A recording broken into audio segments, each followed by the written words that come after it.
தன்னுடைய மூச்சுக்காற்று அடங்கும் வரை அன்புமணிக்கு பாமக தலைவர் பதவியை தரமாட்டேன் என அக்கட்சியின் நிறுவனர் ராமதாஸ் திட்டவட்டமாக தெரிவித்துள்ளார்.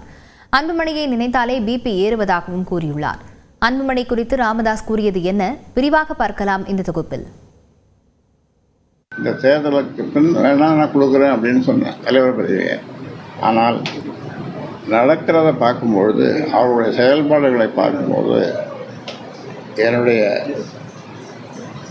என் மூச்சுக்காற்று அடங்குற வரைக்கும் அந்த பதவியை நான் கொடுக்க மாட்டேன். பாமகவில் தந்தை மகன் இடையேயான மோதல் உச்சகட்டத்தை எட்டியுள்ள நிலையில் கட்சியின் நிறுவனரான ராமதாஸ் இவ்வாறு அதிரடியாக அறிவித்துள்ளார்.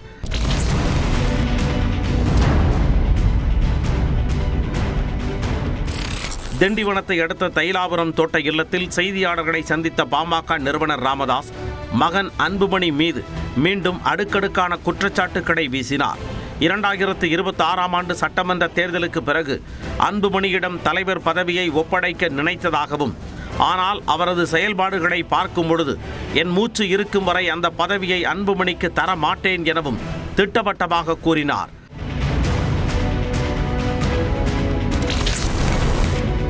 "99% தொண்டர்கள் அன்புமணிக்கு தலைவர் பதவி வழங்குவதை விரும்பவில்லை என கூறிய ராமதாஸ் 1% அன்புமணியின் குடும்பத்தினருக்கு விட்டுவிடுவதாக தெரிவித்தார்.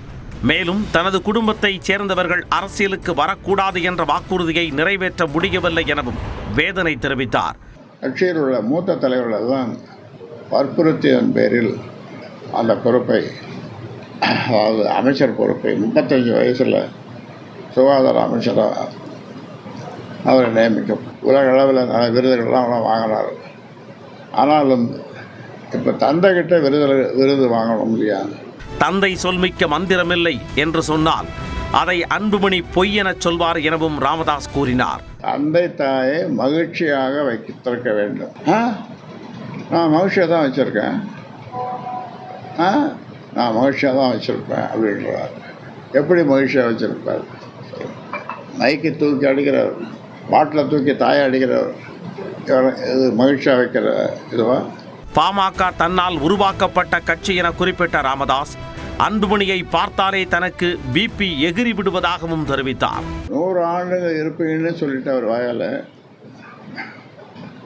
மாறில் முன்னாலேயும் பின்னாலேயும் ஈட்டியால் குத்திட்டு இருக்கோம். தூக்கம் வரமாட்டேங்குது. தூக்கம் மாத்திரை போட்டால் கூட தூக்கம் வரமாட்டேங்குது. மன குமுறல்கள், எனக்கு பிபி ஏறுது. மாநாட்டிற்கு பிறகு அன்புமணியின் செயல்பாடுகள் அடாவடித்தனமாக மாறியிருப்பதாகவும் ராமதாஸ் குற்றம் சாட்டினார். மேலும் செயல் தலைவராக செயல்படுவேன் என அன்புமணி அறிவிப்பது ஒன்றுதான் இப்பிரச்சனைக்கு நிரந்தர தீர்வு என்றும் தெரிவித்தார். இந்த சூழலில் பாமக தலைவர் அன்புமணியின் பயணம் குறித்த அறிவிப்பு தலைமை நிலையத்தின் பெயரில் வெளியாகியுள்ளது. சமூக நீதிக்கான உரிமை, வேலைக்கான உரிமை, மகளிர் பாதுகாப்பு, மது எதிர்ப்பு உள்ளிட்ட 10 அம்சங்களை முன்வைத்து செங்கல்பட்டு மாவட்டம் திருப்போரூரில் பயணத்தை தொடங்க உள்ளதாகவும், வரும் ஜூலை 25ஆம் தேதி தொடங்கி 100 நாட்களுக்கு உரிமை மீட்பு பயணம் நடைபெறும் எனவும் தெரிவிக்கப்பட்டுள்ளது. இந்த அறிக்கையில் ராமதாஸின் பெயர், புகைப்படம் என எதுவும் இடம்பெறவில்லை என்பதும், ஜூலை 25ஆம் தேதியை ராமதாஸின் பிறந்த நாள் என குறிப்பிடாமல் பசுமை தாயக நாள் என மட்டும் குறிப்பிட்டிருப்பதும் இருவருக்கும் இடையிலான விரிசலை விவரிக்கிறது.